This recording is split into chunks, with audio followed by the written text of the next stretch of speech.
This is the story of a Valentine's Day I'll never forget. A story I'm going to tell you because I don't think I can keep it inside any longer. It's not about flowers, or love, or candlelight dinners. It's about something much darker.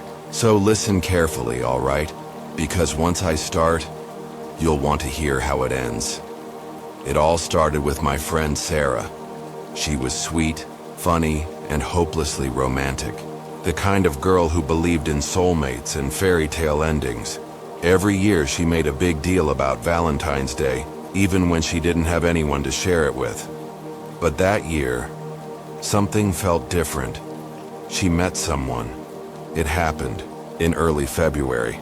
She told me she'd matched with a guy named Evan on some dating app, said he was charming, good-looking, and had the kind of deep, thoughtful messages that made her heart flutter.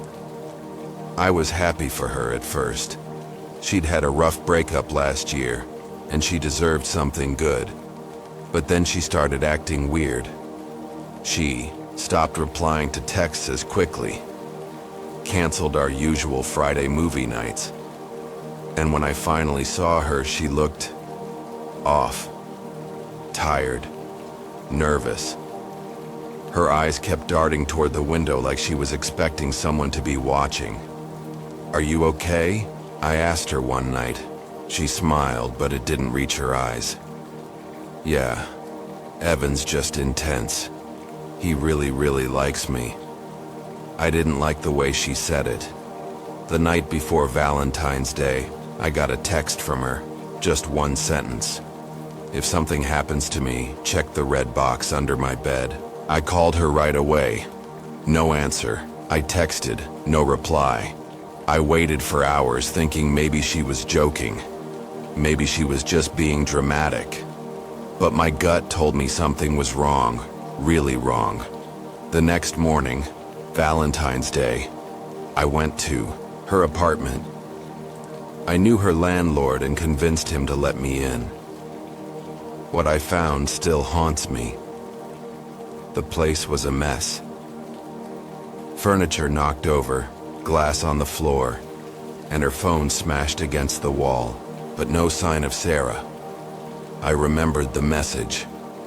I ran to her room and dropped to the floor, heart pounding. Under her bed, behind some old books and boxes, was a small red tin box. I pulled it out with shaking hands and opened it. Inside were printed screenshots of her conversations with Evan. At first they were sweet. He complimented her, told her he couldn't wait to meet her, that he dreamed about her. But then, they got strange. "I know where you live. You can't ignore me. You're mine now, Sarah, forever." My hands were trembling. I flipped through the rest of the messages and it got worse. He talked about watching her through the windows, about knowing what she wore to sleep. He even described her perfume. He had never met her in person, but he knew everything. I rushed to the police. They took it seriously at first, but then said maybe she ran off, that maybe it was a lover's fight. But I knew better. She didn't run. She was taken. I couldn't sleep that night. Couldn't eat. I kept seeing her face in my mind, the way she looked when she said Evan was intense, the way she smiled like she was trying to hide something terrible. A few days passed. Nothing. Then something happened. I got a message. Not from Sarah. From a number I didn't know. "You're next. Should have minded your business." My blood turned cold. I blocked the number, but I couldn't breathe. Someone knew I was looking into Sarah's disappearance. I went to stay with my cousin for a while, trying to get some space. But I couldn't stop thinking about her, about how no one else seemed to care. Then one night, this is where things get even worse, I woke up to a sound outside the window. A tapping. I live on the second floor. I slowly got up and pulled the curtain aside, my heart thumping so loud I could hear it in my ears. There was a man standing on the tiny ledge outside. Pale face, dark eyes, smiling. I screamed. My cousin came running in. By the time we opened the window and looked again, he was gone. Gone. We called the police. They searched the area, found no footprints, nothing. But I knew it was him. Started digging on my own, using the details from the screenshots. I searched forums, dark web threads, old missing person reports. After days of searching, I found a post from a girl in another state. She'd been talking to someone named Evan too. Same messages, same obsession. She disappeared 2 years ago, and before her, another girl. Same story, same ending. They were never found.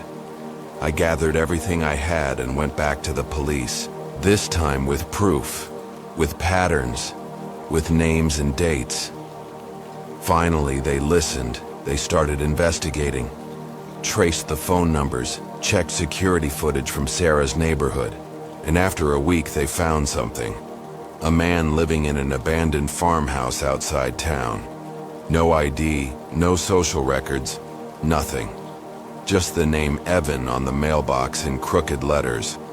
When they raided the place, they found pictures, dozens of them, of girls, Sarah, the others, all with red X's over their faces. They found Sarah's necklace, her scarf, but not her. The man, he was gone, vanished. They think he moves from place to place, changes names, stalks his victims online, makes them feel special, and then strikes. Every Valentine's Day. That's his pattern.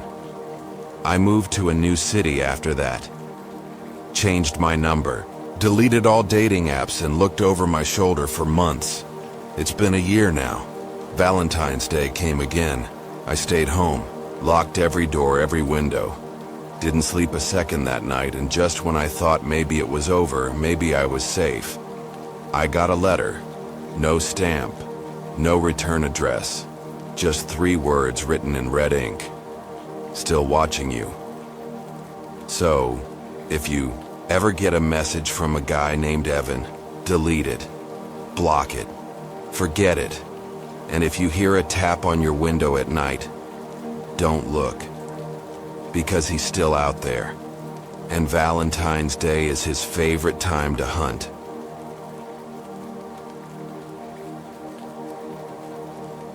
This is the story of a true Valentine's Day horror that I'm going to tell you. It didn't happen to me, but to someone I knew very well, my old roommate, Lily. She was kind, quiet, and always saw the best in people. Maybe that's why this happened to her. Maybe she trusted too easily. But what happened that Valentine's Day changed everything. So please, listen closely. It started a couple of weeks before February 14th. We were still roommates back then. We shared a small apartment, went to the same college, and told each other everything. That's how I knew when she started talking to someone online. She said his name was Daniel. She met him through an app, but he wasn't like the other guys, she said. He was sweet, thoughtful, and said all the right things. Lily would stay up late chatting with him, her face glowing as she giggled at her phone.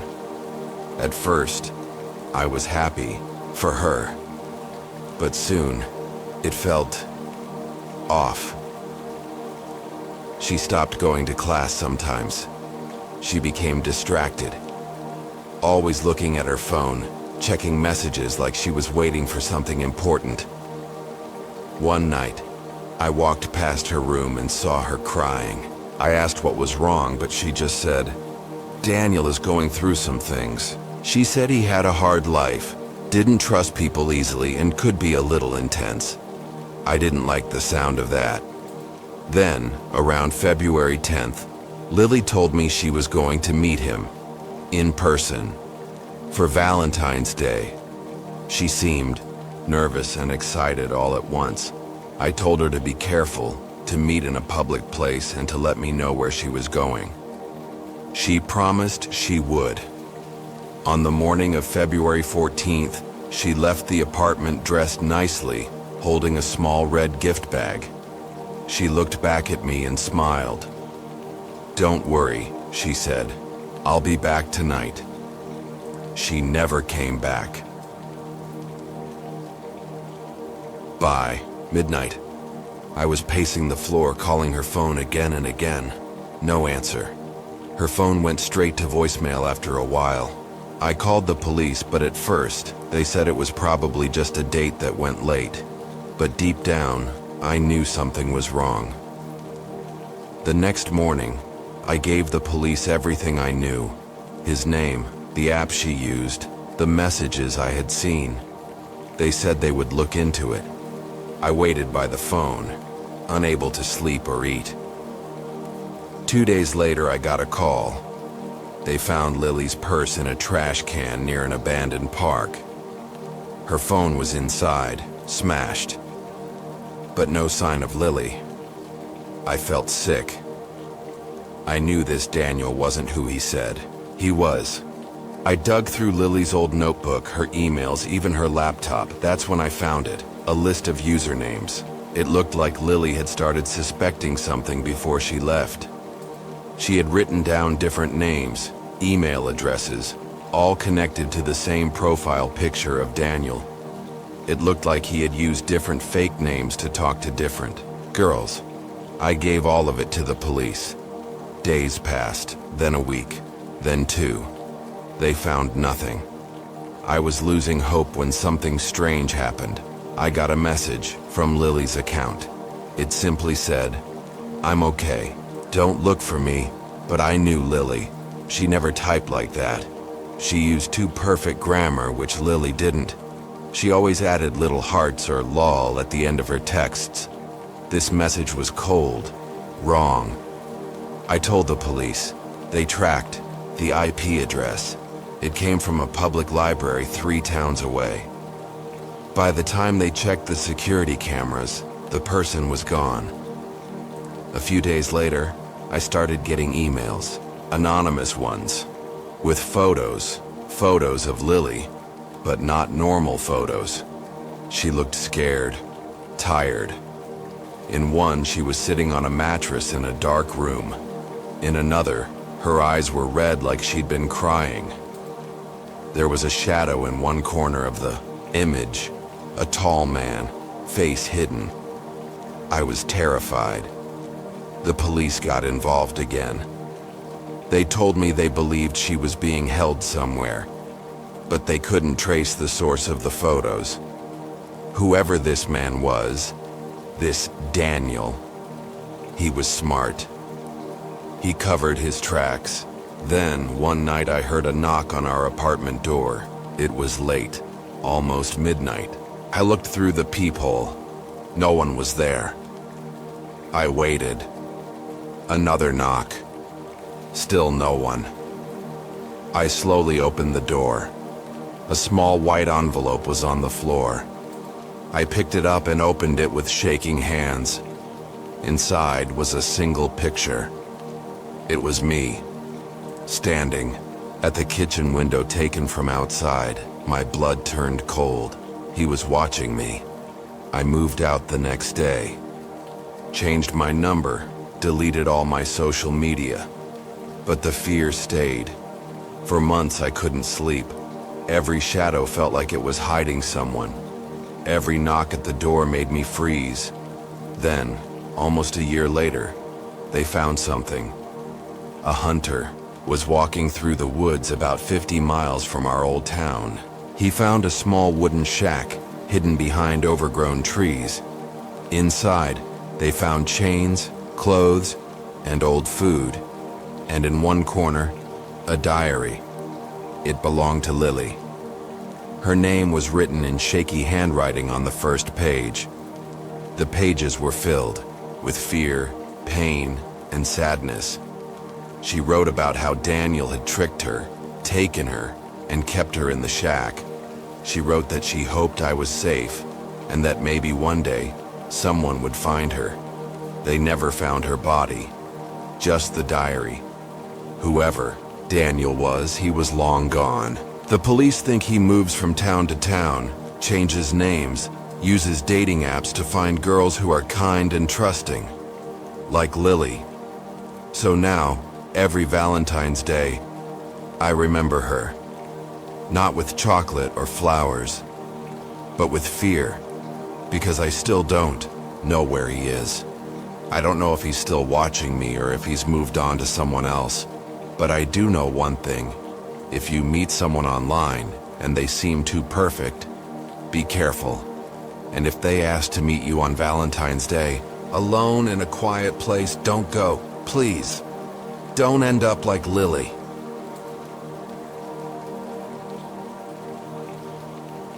This is the story of a true Valentine's Day horror I'm going to tell you. It's not just a scary tale. It actually happened. And once I tell you, you'll never look at Valentine's Day the same again. It happened to a girl named Tara. She wasn't a close friend of mine, but we were in the same college. She was sweet, quiet, and loved romantic things. You know, fairy lights, heart-shaped cards, cute messages, all of that. Valentine's Day was her favorite day of the year. She believed in love the way little kids believe in magic. A few weeks before February 14th, she told her classmates she met someone online. His name was Lucas. She said he was different, not like other guys. He was older, maybe late 20s, but not creepy, or so she thought. He was charming, sent her poems, even mailed her a handmade card. Tara was glowing every time someone mentioned his name. Everyone warned her to be careful, but she believed in love. She said Lucas had been through a lot. He had no family, few friends, and lived alone in a quiet town outside the city. She said he needed someone who would understand him, that someone she believed was her. On Valentine's Day, Tara told her roommates she was going to meet Lucas. She didn't give many details, just said she'd be back by night. She wore a red dress and left with a small gift box in her hand. That was the last time anyone saw her alive. At first, nobody panicked. Maybe she was just late. Maybe she decided to stay the night. But when morning came and there was still no sign of her, no texts, no calls, her friends started to worry. They called her phone again and again, but it was off. The police were called. They asked for Lucas's information. That's when things got strange. There was no record of Lucas. The number Tara had saved under his name was a prepaid phone, untraceable. The address she once mentioned to a friend didn't exist. The handmade card he sent her had no return address. It was like he had appeared from nowhere and vanished with her. For weeks, the police searched. Her family begged for help on TV. Posters of her smiling face were everywhere. But nothing. Then, almost a month later, someone found her, or at least what was left of her. A group of hikers found a small wooden cabin deep in the forest, miles away from any town. It looked abandoned. Old, broken windows, weeds growing everywhere. But when they went inside, they saw something they'd never forget. There was a chair in the center of the room, ropes still tied to its arms, scratch marks on the wooden floor, red stains, lots of them. And in a dark corner, wrapped in an old blood-stained sheet, was Tara. They knew it was her because of the necklace she was wearing. A tiny silver heart. It was a gift from her mother. The autopsy revealed something chilling. She hadn't died right away. She was kept alive for days. The police found a journal in the cabin. It wasn't hers. It was his, Lucas's. Inside were pages and pages of twisted thoughts. He wrote about love, about how no one understood him. He wrote that Tara was his and that he wanted to keep her forever. The words turned darker with each page. There were even photos inside. Polaroids of Tara, crying, tied up, eyes wide with fear. Lucas wrote, "She stopped loving me, so I had to make her stay." The police said he had been doing this for years, using fake names, fake pictures, luring girls who believed in love, who were kind, who wouldn't suspect anything. Tara wasn't his first, and she might not have been his last. They never found him. The cabin had been cleaned of fingerprints, no signs of him anywhere. He had disappeared, just like he always did. But here's the part that still gives me chills. A week after the cabin was found, Tara's roommate got a letter in the mail. No return address, no name, just a plain white envelope. Inside was a photo. It was Tara's roommate, sleeping in her bed. The photo had been taken from inside the room.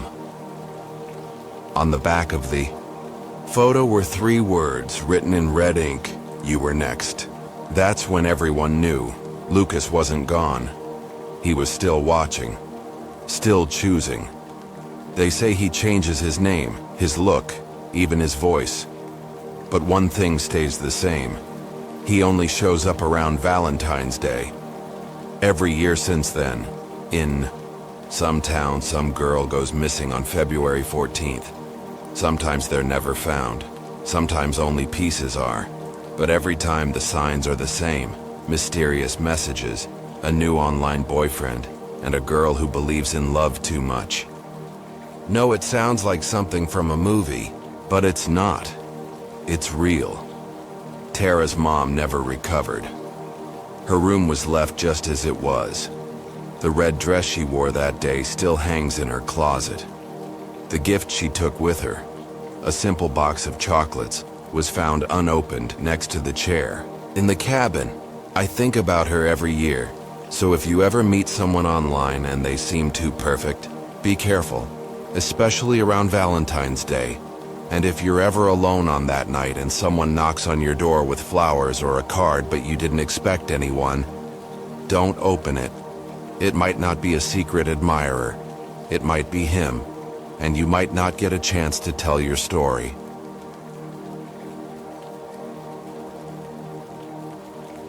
This is the story of a true Valentine's Day horror I'm going to tell you. It's a chilling tale, and one you may not forget. The story I'm about to share isn't something from a movie or a creepy campfire story. It happened in real life, and it all started on a cold February 14th. It started with Sarah, a girl I knew from high school. She wasn't my best friend, but we hung out a few times. She was sweet, a little shy, but had a warm smile. Everyone liked Sarah. She was the type of person who believed in love, maybe a little too much. Around a month before Valentine's Day, Sarah told us she met someone new online. His name was Jack. She had been talking to him for a couple of weeks, and from the way she spoke about him, it seemed like he was the one.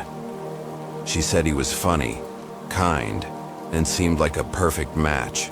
His messages were full of compliments, sweet words, and he seemed to really care about her. It all sounded perfect, almost too perfect. At first, we were happy for Sarah. She deserved happiness, but something felt off. Every time she mentioned Jack, it was like she was glowing, but also a little distant, like she was waiting for something. When we would hang out, she'd excuse herself to check her phone constantly. When I asked her why she was always so secretive about him, she just smiled and said, "He's a little private, but I trust him." We all thought she was just being silly, head over heels in love, but a part of me couldn't shake the feeling that something wasn't quite right. As Valentine's Day grew closer, Sarah started talking about meeting Jack. He had promised her a romantic evening. She told us they were meeting for dinner at a fancy restaurant, followed by a walk by the lake. She seemed so excited. The night before Valentine's Day, Sarah was acting a little nervous. I told her to be careful. She had never met Jack in person, and we all knew how dangerous online dating could be. But she waved my concerns off with a smile. "I'm sure he's fine," she said. "You'll see. I'll be back before midnight." That was the last time I saw Sarah. The next day, Valentine's Day came and went. We all sent texts wishing each other a happy day. But as the night went on, I began to feel uneasy. Sarah hadn't replied to my texts, and that wasn't like her. By 11 p.m., I called her phone, no answer. I tried again, and again, still nothing. Worried, I called her best friend Emily and asked if she'd heard from Sarah. Emily said she hadn't, but she had been texting her all day too. That's when we both got concerned. Something wasn't right.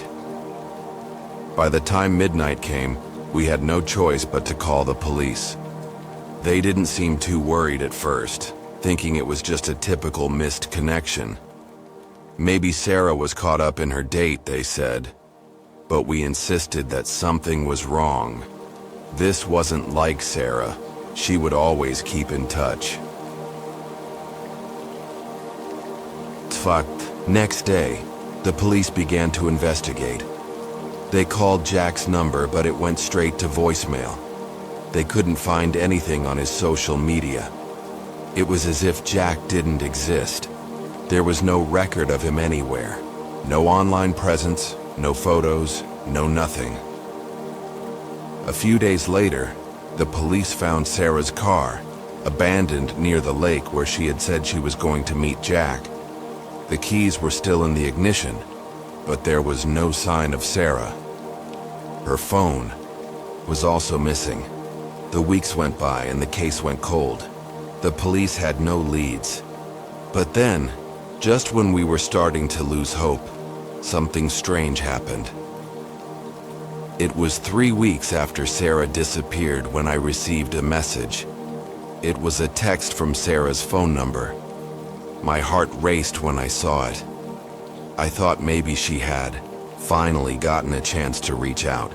But when I opened the message, I froze. The text said, "I'm not coming back. Don't look for me." It didn't sound like Sarah. The message was short, cold, and without her usual warmth. I tried calling the number, but again, it went straight to voicemail. The feeling of dread grew. I didn't know what to do. I forwarded the text to the police. They ran a trace, but the message came from a different location, miles away, near a small, secluded cabin in the woods. They decided to check it out. When they arrived at the cabin, they found it abandoned. But inside, they found something that made my blood run cold. Sarah's jacket lying on the floor, along with a set of fresh footprints in the dust leading deeper into the woods. The officers searched for hours, but they didn't find Sarah.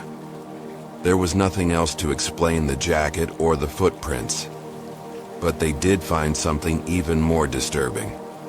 They found a collection of photos, pictures of Sarah, taken from a distance, often when she was walking or talking to someone. The photos were dated, and some were taken long before she ever met Jack. There were other photos too, photos of different girls, all strangers to us, all taken without their knowledge. The police didn't say much after that, but I knew. This was no ordinary case. Jack, whoever he was, wasn't just another online predator. He was stalking, following, and trapping girls. I realized too late that Sarah wasn't the first, and she might not be the last. They found more photos in the cabin, each more disturbing than the last. The last picture was of a girl I didn't recognize. She was wearing the same necklace Sarah had been wearing when she disappeared. It was a silver heart, the same one Sarah always wore. And the worst part? The girl in the photo was smiling, but the eyes, her eyes, were hollow, empty. To this day, we don't know who Jack was or what happened to him. The police never found him. They eventually closed the case, but I couldn't forget the strange, haunting photos, the coldness in Sarah's last message, and the chilling feeling that she wasn't the first. If you ever meet someone online, be careful. You never know who is really behind the screen. And if you ever find yourself getting a message from someone who feels just a little too perfect, be careful. Because on Valentine's Day, not all love stories end happily. Some end in horror.